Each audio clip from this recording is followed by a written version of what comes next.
우리 모두는 하나님의 살아계심을 믿으며 하나님의 함께하심을 믿으며 하나님의 인도하심을 믿는 믿음의 사람들입니다.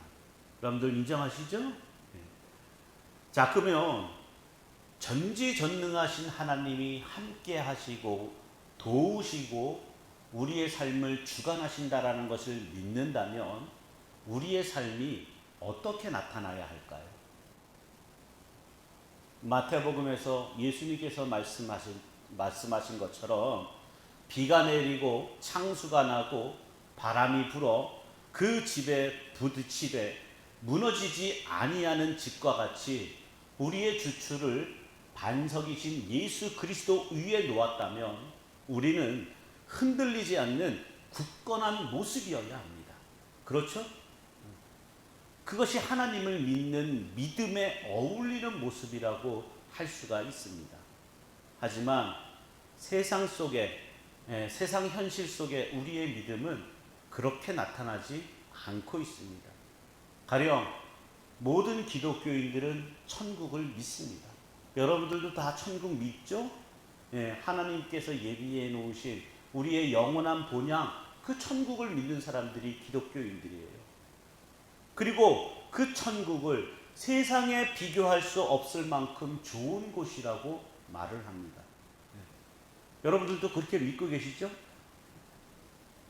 그런데 나그네와 같은 이 세상 살면서 늘 세상 것에 대해서 아쉬워하는 그런 기독교인들의 현실을 보면 도무지 천국을 믿는 사람답다라고 할 수가 없습니다. 무엇보다 이 세상을 잠깐 왔다가는 나그네 인생이라고 고백하면서도 그 짧은 인생 가운데서도 정말 건강하게 오래 살고 싶어 합니다. 그리고 그걸 하나님이 주시는 장수의 복이라고 그렇게 믿고 있어요. 천국이 정말 소중하고 고귀하고 우리의 돌아갈 영원한 본향이라면 하루빨리 거기 가는 게 맞는 거 아니에요? 이게 믿음과 현실의 괴리라는 거죠. 저도 엊그제 2차 화이자 접종을 맞았어요. 근데 다행히 1차 때 그렇게 아파서 고생했던 거와는 다르게 그냥 잠깐 하루 통증만 있다가 말더라고요. 그런데 그거 맞기 전에 그 전날 뉴스에서 2차 접종을 한 20대 남성이 화이자 접종을 한 지 사흘 만에 죽었다는 거예요. 그 대컵 겁이 나는 거 있죠. 나는 내일 맞아야겠는데. 참. 아니, 내가 돌아가야 될 본향은 오늘 죽으나 내일 죽으나 30년 있다 죽으나 그곳은 내가 어쨌든 가야 되는 그곳인데 하루속히 거기를 간다라면 그게 하나님의 은혜이지 죽을까봐 염려한다라는 게 얼마나 이 믿음과 이 현실의 괴리입니까? 무엇이 문제일까요? 흔히 말하는 것처럼 믿음이 약해서일까요? 그러면 믿음만 강하다면 어떤 상황에서도 흔들리지 않고 평안한 모습을 보일 수가 있는 겁니까?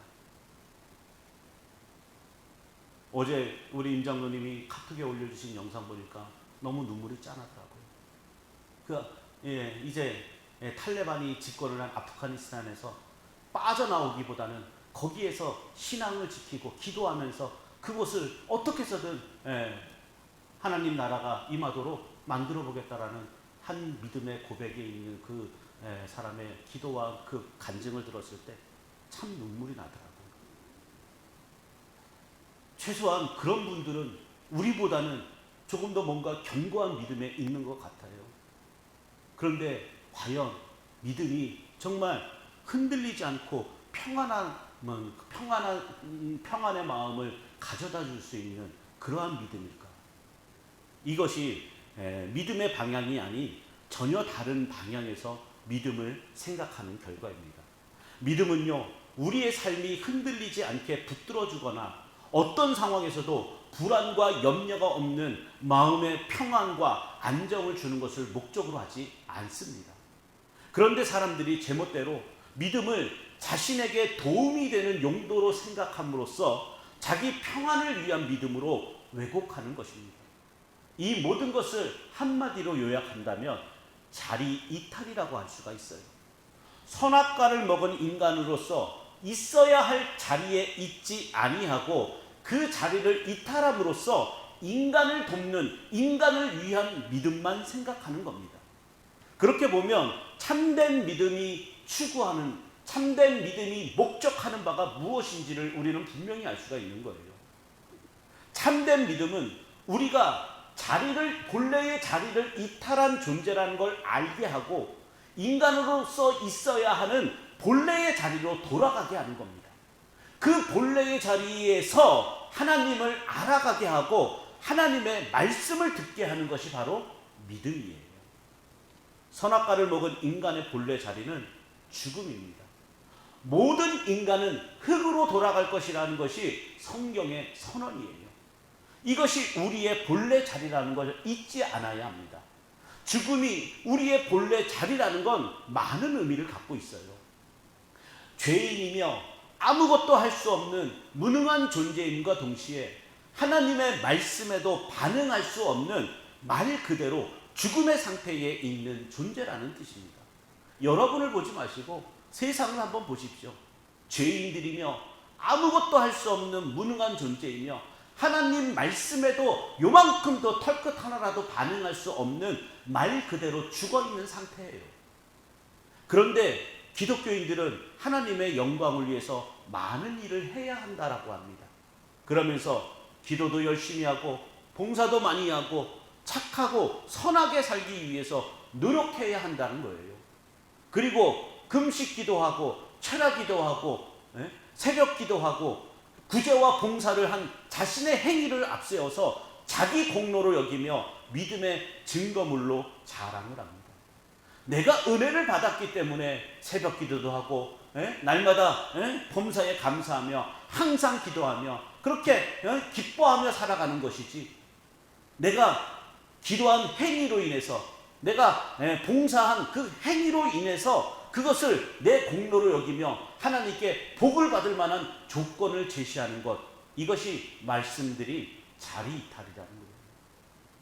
이처럼 인간의 자리에서 이탈한 채 말하는 예수와 십자가는 모두가 거짓일 뿐인 거예요. 그러니까 지금까지 얼마나 많은 사람들이 강단에서 혹은 복음의 현장에서 예수가 아닌, 십자가가 아닌 거짓 복음을 전했는지 우리가 이 말씀만 주의 깊게 들어도 알 수가 있는 겁니다. 이걸 두고 바울이 오늘 본문 27절에서 그러므로 누구든지 주의 떡이나 잔을 합당하지 않게 먹고 마시는 자는 주의 몸과 피에 대하여 죄를 짓는 것이니라, 이렇게 말씀을 하고 있는 거예요. 주의 몸과 피에 대한 죄가 구체적으로 뭘 의미하는 걸까요? 호세아서 6장 6절에 보면요, 나는 인애를 원하고 제사를 원하지 아니하며 번제보다 하나님을 아는 것을 원하노라 라고 말씀을 합니다. 이스라엘에게 이런 말을 하는 것은 이스라엘이 하나님이 원하시는 것과는 전혀 다른 길로 갔기 때문입니다. 하나님께 정기적으로 제사 드리는 것을 하나님의 백성으로서의 할 일을 다 한 것으로 여긴 거예요. 그러나 하나님은 그걸 이방 종교를 따르는 것으로 간주하십니다. 즉 우상 숭배를 했다는 겁니다. 한마디로 믿음이 아니라는 거예요. 믿음은 제사를 열심히 지내는 것이 아니라 인애를 아는 것이기 때문입니다.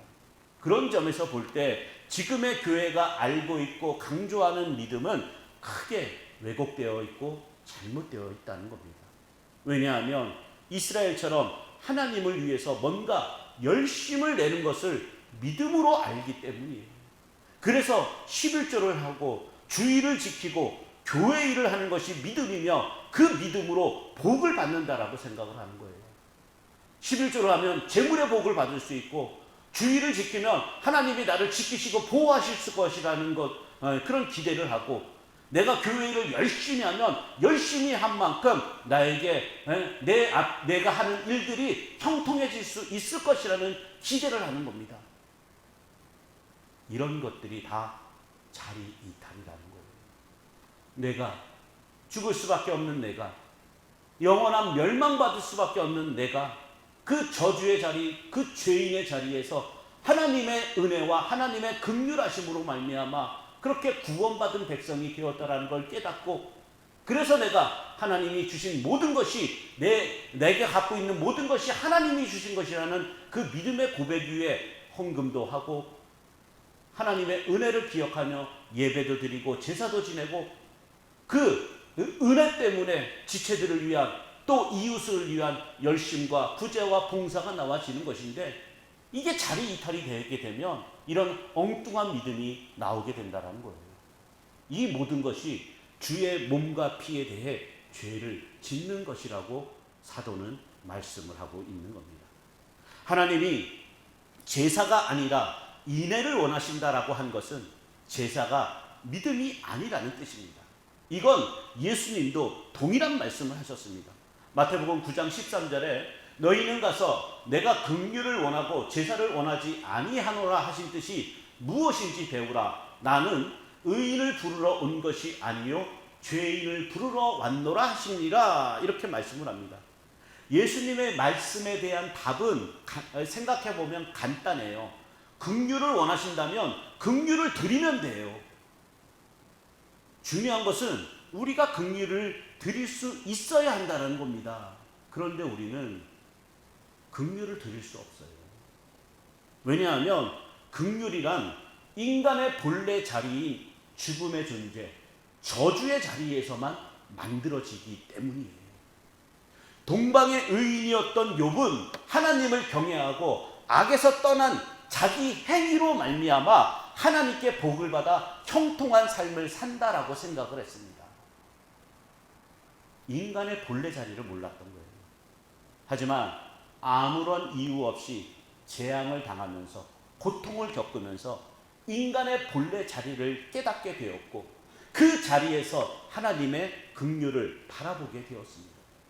때문에 본래의 자리에서 이탈한 채 살아가는 우리는 긍휼이 무엇인지 알 수 없는 것이고 알지도 못하는 긍휼을 드릴 수가 없는 겁니다. 그래서 예수님은 의인이 아니라 죄인을 부르러 오신 거예요. 죄인을 불러 구원하시기 위해서가 아니라 죄인의 자리에 있게 하심으로 긍휼을 알게 하고 긍휼 아래 있게 하기 위함이에요. 그래서 날마다 내가 죄인됨을 깨닫고 확인되는 그 자리가 은혜의 자리인 겁니다. 왜냐하면 의로운 자들에게는, 바리새인들에게는 하나님의 긍휼이 필요하지 않기 때문이에요. 오직 삭개오와 같이 세리와 같이 주여 나는 죄인입니다 하는 그 믿음 위에, 그 고백 위에 하나님의 긍휼이 나타나기 때문인 겁니다.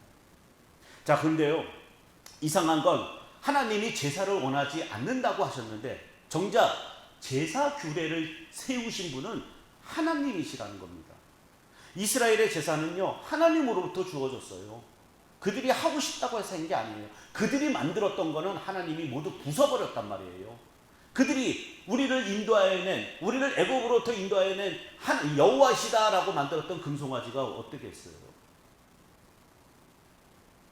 제사 방법과 종류, 제사에 사용되는 도구와 제사하는 성막, 제사를 주관하는 제사장, 제물을 태우는 제단에 이르기까지 어느 것 하나 사람이 마음대로 한 것은 없어요.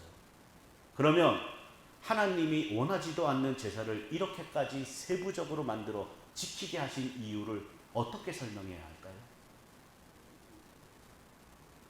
하나님은요, 이스라엘이 제사를 통해서 알게 되기를 원하신 것이 있습니다.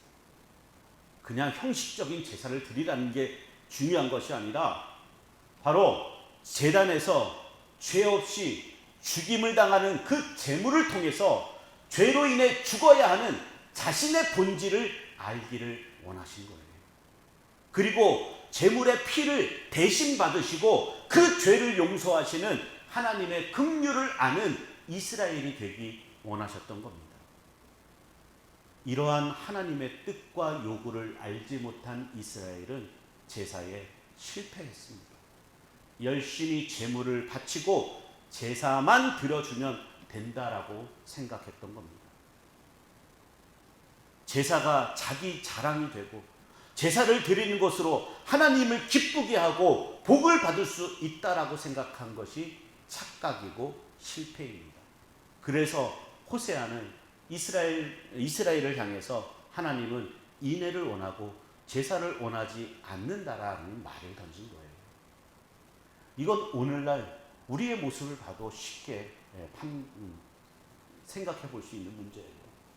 여기 계신 모든 분들은 정말 하나님의 은혜를 간구하고 사모하며 죄인의 자리에서 하나님의 긍휼하심을 얻기 위해서 이 자리에 계시지만 얼마나 많은 크리스찬들이, 기독교인이라는 사람들이 주일날만 되면 형식적으로 와서 앉아있다가 가는 사람들이 얼마나 많습니까? 그러니까 하나님은 제사를 원하는 것이 아니라 인애를 원한다라고 말씀하시는 거예요. 지난주에 살펴봤던 20절과 21절 말씀에 그런즉 너희가 함께 모여서 주의 만찬을 먹을 수 없으니 이는 먹을 때에 각각 자기의 만찬을 먼저 갖다 먹음으로 어떤 사람은 시장하고 어떤 사람은 취함이라, 이렇게 말씀을 해요. 함께 모여서 주의 만찬을 먹는 건 주의 몸과 피로 인한 새로운 몸의 관계로 함께 한다는 뜻입니다. 여러분들이 밖으로 나가면 신촌이라는 이 마을에 그저 함께 동거하는 이웃의 관계로 함께 할 뿐이에요. 그러나 신촌 교회로 모였다라면 새로운 관계가 형성이 된 거예요. 그저 이웃이 아니라, 그저 같이 신앙의 동역자가 아니라 예수 그리스도께서 한 분 한 분을 대신 피로 값주고 사신 한 몸의 관계가 된 거예요. 피는 물보다 진하다고 인간들은 얘기하잖아요. 사람은 그렇게 얘기하잖아요. 근데 그거보다 더 진한 관계가 바로 한 몸의 관계예요. 그러니까 주의 만찬을 먹는 관계에서 나의 몸은 없어요. 우리가 예수 그리스도를 머리로 하는 이 신촌이라는 교회로 모였다면, 그래서 그 몸을 이루는 지체 한 분 한 분, 여러분들이 그 지체가 교회라면 거기에서 내 몸은 없는 거예요. 팔이, 제 몸에서 이 팔이 팔 겁니까? 머리로 하는 한 몸을 이루는 지체일 뿐이에요. 팔만 내 거라고 해서 이 몸에서 띄어져 나가면 그게 생명이 있어요, 없어요? 그런데 자기의 것을 자기가 먹는다는 생각을 가지고 있기 때문에 먼저 먹게 되는 겁니다. 한 몸이라는 지체에 대한 배려 없이 자기 것을 주장하고 자기 만족을 추구하는 것을 주의 몸과 피에 대하여 죄를 짓는 것으로 말하는 겁니다. 오늘 본문 바로 앞에 26절에 보시면 너희가 이 떡을 먹으며 이 잔을 마실 때마다 주의 죽으심을 그가 오실 때까지 전하는 것입니다 라고 말씀을 해요. 바울의 말대로 하면 떡을 먹고 잔을 마시는 이유는 주의 죽으심을 다시 오실 때까지 전하기 위함입니다. 주의 죽으심을 전하는 것과 떡과 잔을 마시는 게 무슨 연관이 있는 걸까요? 먼저 예수님이 제자들과 만찬을 하시면서 떡을 떼어주시며 내 몸이라 하시고 이것을 기념하라, 이것을 행하여 나를 기념하라 이렇게 말씀하셨고, 또 잔을 주시며 내 피라고 말씀하시며 이것을 행하여 마실 때마다 나를 기념하라 이렇게 말씀하셨어요. 예수님의 이 말씀은 오늘날 우리가 행하는 성만찬이라는 의식을 만들기 위해서가 아닙니다. 예수님은 제자들에게 예수님의 죽으심의 사건이 계속해서 반복될 것을 말씀하시는 거예요. 즉 십자가 사건이 반복되어질 것을 말씀하고 있는 겁니다. 무슨 말이에요? 예수님이 계속해서 죽으셨다 살아나시고 죽으셨다 살아나시고 그런 말이에요? 예수님의 십자가는 예수님 한 분으로 끝나는 것이 아니라 주의 살과 피를 먹고 마시는 제자들에게 계속해서 반복될 사건으로 나타날 것을 보이시는 거예요. 십자가는 세상이 봤을 때는 미련하고 거리끼는 거예요. 어리석은 거예요. 그런데 그 십자가를 지고, 제 십자가를 지고 주의 길을 간다는 것, 주님 가신 길을 따른다라는 건 아무나 할 수 있는 게 아니에요. 성령이 함께 하셔야만 되는 거예요. 그래서 제자들은 예수님의 십자가를 질 수 있는 그런 사람들이 아니었어요. 그래서 성령이 제자들에게 온 거예요. 그래서 제자들도 십자가를 지게 된 겁니다. 그 제자들이 바로 오늘 우리들이어야 한다는 거예요. 그래서 성령께서 우리와 함께 하시는 거예요. 성령이 함께하지 않는 세상 사람들은 십자가를 보면 도망가요. 거리끼게 되고요. 미련하고 어리석다라고, 그런 예수님을 뭐하러 믿고 그런 하나님을 뭐하러 믿느냐, 이렇게 얘기를 해요. 그러나 성령이 함께하며 그 십자가가 내가 져야 되는 십자가고, 주님 가신 그 길이 내가 가야 되는 길이라는 것을 깨닫게 돼요. 알게 돼요. 그리고 그 길을 가기를 소망하게 됩니다. 그래서 성령이 함께 하시는 겁니다. 따라서 주의 만찬이 있는 자리는 내 몸이 사라지고 십자가 사건이 반복되는 주의 몸으로 함께 하는 겁니다. 그런데 자기의 만찬을 먼저 갖다 먹는다면 그건 주의 몸의 관계는 무시되고 자기 몸을 중심으로 움직이는 것이기 때문에 바울이 그것을 주의 몸과 피에 대하여 죄를 짓는 것으로 책망하는 겁니다. 교회가 행하는 주의 만찬, 즉 성만찬은 교회의 단순한 경건의식이 아닙니다. 성만찬이 제사가 아니라 하나님이 원하시는 인애가 되기 위해서는 반드시 필요한 것이 있어요. 그건 하나님의 긍휼하심과 은혜를 확인하는 겁니다. 죄인으로서 죽을 수밖에 없는 존재가 하나님의 긍휼과 은혜로 살았음을 깨닫고 그 은혜로 함께하고 있는 것이 우리 지체의 관계이며 그리스도 안에서 한 몸이라는 것을 동일하게 고백하는 겁니다. 우리가 한 달에 한 번 성만찬을 행하고 그마저도 지금 코로나로 인해서 못하고 있지만 중요한 건 이 정신이 살아있는 겁니다. 성만찬이라는 의식을, 제사를 지키는 것이 중요한 것이 아니라 성만찬을 통해서 인애의 정신이 나타나야 하는 거예요. 죽을 수밖에 없는 우리 모두를 덮어주신 하나님의 긍휼하심을 바라보게 되고 우리 모두가 다 똑같이 사랑의 빚진 자들이라는 것이 떡과 잔을 함께 나누면서 동일하게 나타나는 믿음의 고백이어야 합니다. 그런 점에서 자기의 만찬을 먼저 갖다 먹는 건 교회가 주의 죽으심, 즉 하나님의 긍휼과 사랑을 전하는 주의 몸으로 부름받았다라는 것을 부정하고 부인하는 것이기 때문에 주의 몸과 피에 대해 죄를 짓는 것입니다. 오늘 말씀 28절과 29절을 다시 한번 보시면요, 사람이 자기를 살피고 그 후에야 이 떡을 먹고 이 잔을 마실지니 주의 몸을 분별하지 못하고 먹고 마시는 자는 자기의 죄를 먹고 마시는 것입니다. 이렇게 말씀을 합니다. 예수님의 몸과 피는 죄의 자리, 저주의 자리에 있던 우리를 살리는 생명이 되었습니다. 그런데 사람이 먼저 자기를 살피지 않는다면 죄와 저주의 자리에 있어야 할 자신의 존재, 이 사실을 망각하게 됩니다. 즉 인간의 본래의 자리를 보지 않는 겁니다. 이런 사람들에게 주의 몸과 피는 그저 자신을 구원하기 위해 대신 고난받고 대신 죽으셨다라는 것이 전부일 수밖에 없습니다. 이것이 타성에 젖은 성만찬입니다. 이런 하나님은 이런 제사를 원하지 않으신다는 거예요. 교회는 주의 몸과 피로 죄에서 거룩함을 입은 그리스도의 몸이라는 한 몸의 관계에 있습니다. 따라서 교회는 하나님의 긍휼과 사랑으로 존재하는 것이며 그 사랑을 나타내고 전하도록 부름받은 것입니다. 그렇다면 교회에는 가난한 자와 부한 자의 차별이, 구별이 없어야 합니다. 높은 자와 낮은 자의 차별과 구별이 없어야 합니다.